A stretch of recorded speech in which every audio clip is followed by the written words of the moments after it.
Hello, everyone, and welcome to another episode with Ralph. Hope you're fine, dear lovely IELTS candidates. Well, today we're going to cover at Task 1 academic writing, and today's chart is a line graph, and we're going to write a sample band 8 answer for this report.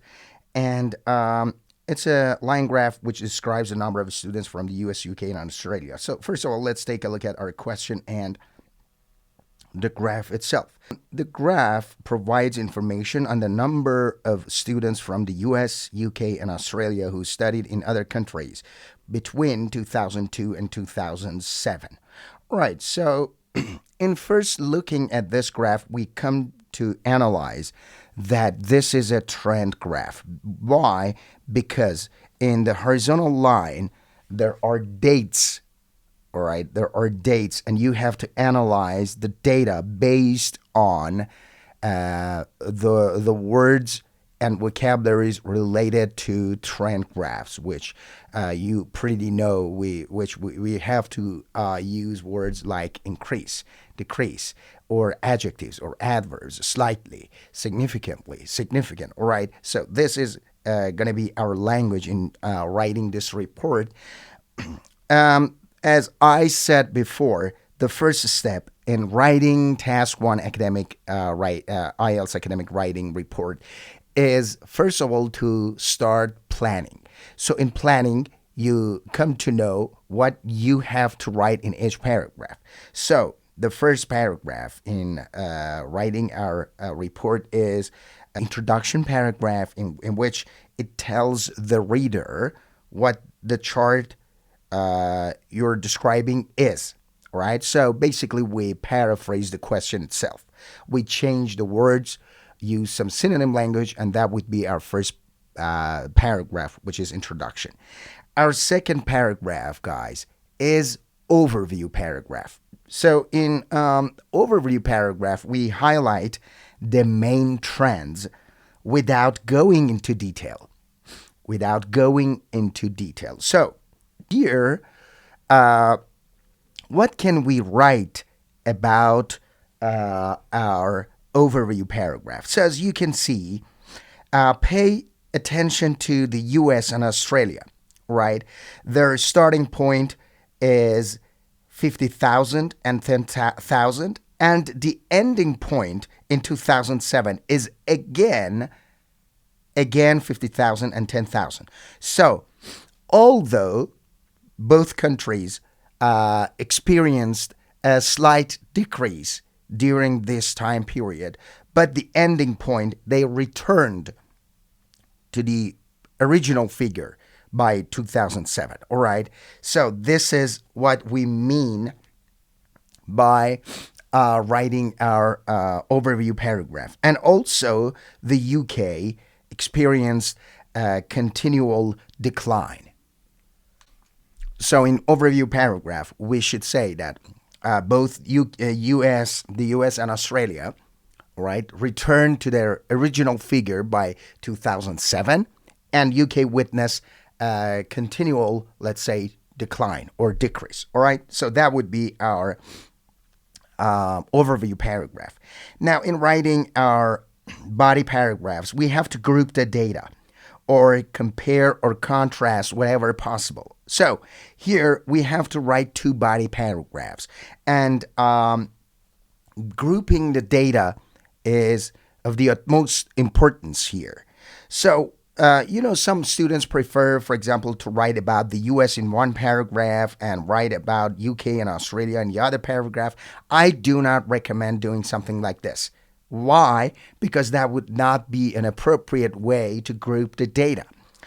But here, what I'm going to do is I group the data based on the years. For example, in the first body paragraph, I'm going to talk about from 2002 up to 2004. Why? Because in all countries, there was decline, right? And the second paragraph will be from 2005 to 2007. All right, that would be a way that I'm gonna actually group the data here in two body paragraphs. All right, that's all for our planning. Now let's start writing our introduction. So, in writing our introduction, we read the question again. The graph provides information on the number of students from the US, UK, and Australia who studied in other countries between 2002 and 2007. So, instead of graph, we can write the chart.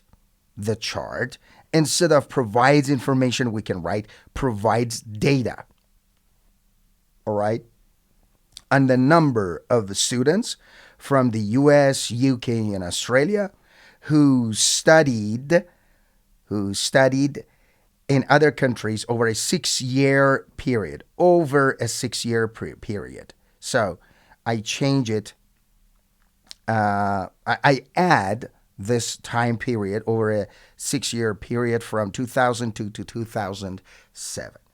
Right, that is our introduction paragraph. Now, in overview paragraph, as I said, we talk about US and Australia, right, which they saw decrease in the beginning of the period, but they ended in 2007 with the original figures as they started. All right, so I'm going to write something like this. And you know that we always start our overview paragraph with words like overall. Overall, while the US and Australia initially saw a decrease in students studying abroad, they returned to their original figures by 2007. That's it, all right? That is, let's say, the main trend, highlighting the main trend without going into detail. I'm not talking anything about the numbers. The data is not important here. You should not write any specific data here in this paragraph. Only key features and trends. And for the UK, however, experienced a continual decline over the 6 years. That's it. So we talked about the main features and trends of the graph in this overview paragraph. All right, now let's turn to our next paragraph, which is our first body paragraph. So we can start our first body paragraph with the word initially. Initially, in 2002. Remember something. In writing your report about graphs, you have to, remember, if it's trend graph, you have to write the number of data in the beginning of the year for all countries, for all categories, all right? So here we have to write the exact number of students in the UK, US, and Australia, right? So initially in 2002, the US had the highest number of students. Because that was highest, you have to mention which country had the highest and which country had the lowest. Had the highest number of students studying abroad, with 50,000. That's it, followed by. Now, when you say followed by, it means that you have to add another or other categories that come after this category. Followed by the UK with 30,000, and Australia with 10,000. All right, that's it. Now, what I'm going to do here is to write the next 2 years. 2003 and 2004, right? Now, over the next 2 years,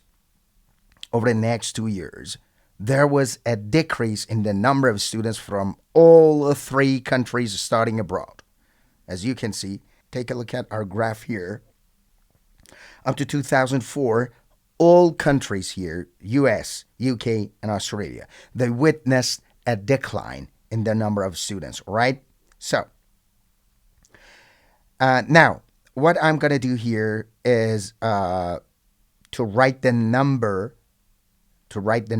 of students in 2003 and 2004 for all 3 countries, right? Now, the US saw a reduction to 48,000 in 2003 and then to 46,000 in 2004. Now, after that, I'm going to write about the UK. And because the UK had the same, let's say, reduction like the US, so I use the word similarly. Similarly, the UK maintained its figures at 30,000 in 2003, but then dropped to 27,000 in 2004. Australian students decreased to 9,000 in 2003 and further to 8,000 in 2004. So, as you can see, I divided the graph in two halves. The first half is from 2002 up to 2004, and the second half is from 2005 up to 2007. All right? Now, this was our first body paragraph. Now, let's turn to our next paragraph, which is second body paragraph. Now, because the trend here reverses, right, contrary to our previous paragraph, so I should start my paragraph with however. However, in 2005, now what happens in 2005? As you can see, in 2005, there was an increase in the US and Australia, but the UK witnessed a decline. All right, so first I should mention the increase for the US and Australia. All right, and we should also write the number of data in 2005 for all three countries. However, in 2005, the trend reversed for the US and Australia. For the US and Australia, comma, with the number of US students increasing slightly to 47,000 and Australian students returning to 10,000.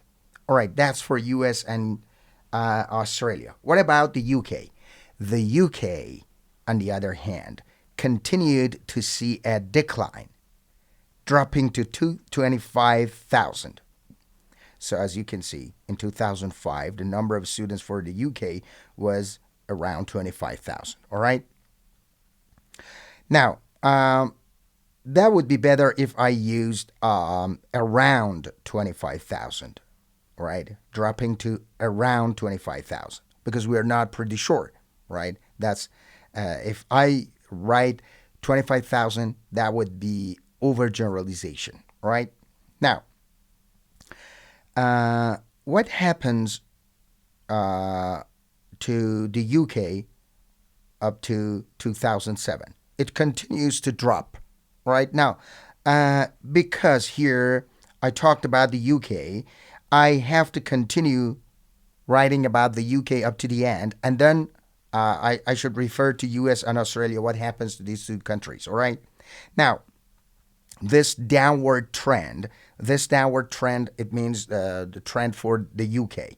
This downward trend persisted for the UK through 2006, and 2007, reaching 23,000 and 21,000 respectively. This adverb respectively is a good choice here because I mentioned 2006 and 2007, and then I wrote the numbers, the data, and then I wrote respectively, in which 23,000 refers to 2006 and 21,000 refers to 2007. All right? Now, I should write about the US and Australia, but they witnessed an increase, right? In contrast to UK. So I start writing something like this. In contrast, comma, the US and Australia maintained a steady increase. In contrast, the US and Australia maintained a steady increase. The US returned to its 2002 level of 50,000 students by 2007, while Australian students consistently remained at 10,000 from 2005 onward.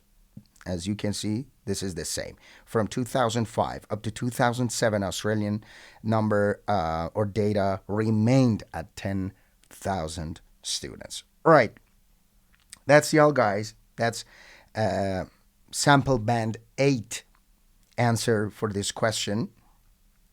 We wrote a very good introduction paragraph, and we tell the reader about the chart and what your report is describing. And then our overview paragraph was a great one. We highlighted the main trends without going into detail. And also our body paragraphs, we group the data and we compare and contrast it when appropriate. So this was a very good report on writing task 1 academic writing. That's all for today, guys. Hope you enjoyed this part and has been really helpful to you. Until next time, enjoy your time, stay tuned, and goodbye.